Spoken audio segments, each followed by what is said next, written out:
দিয়ে এখন চলেছে হচ্ছে আইসক্রিম কিনতে। গরম পড়ে গেছে যেহেতু, আমাদের এখানে এখন আইসক্রিম ওয়ালা আসছে।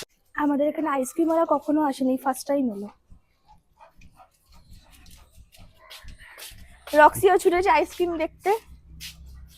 আইসক্রিম দেখতে না, আইসক্রিম খেতে ছুটেছে। কত করে গো? ও সব খাবে। 20, 40? ঠিক আছে, 20 টাকা করে দাও, 3টে। দাদা খাবে না তো গাইস, এখন আমরা মটকা আইসক্রিম খাবো। সবে স্নান করে উঠলাম, পুজো করতে যাব, দেখছি দাদা যাচ্ছে। একটু মাঝে মাঝে এসো না গো, আমাদের এখানে না আইসক্রিম কিছু আসে না। প্রতিদিন আসেন?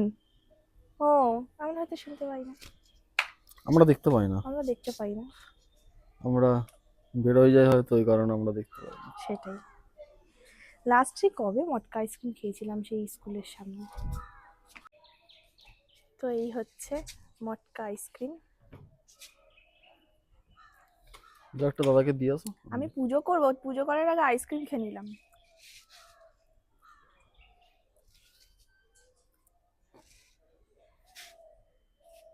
কেমন আইসক্রিমটা?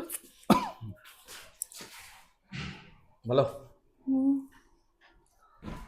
ঠিক, আমি হচ্ছে এখন খাচ্ছি, আর রক্সি হচ্ছে হাঁ করে দেখছে।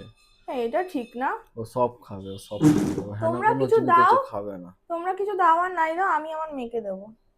ও সব খাবে, সর্বভুক প্রাণী, ও সব আমি আমার খায়। মেয়েকে দেবো ঠিকই। বাবা, রক্সি কি সুন্দর আইসক্রিম খেতে পারে, জানো কি তোমরা? দেখো, ও কিন্তু একসাথে খাচ্ছে না, চেটে চেটে চেটে চেটে খাচ্ছে। খাওয়া যায়? মা হয়ে আমি কি খেতে পারি বাচ্চাটাকে না দিয়ে?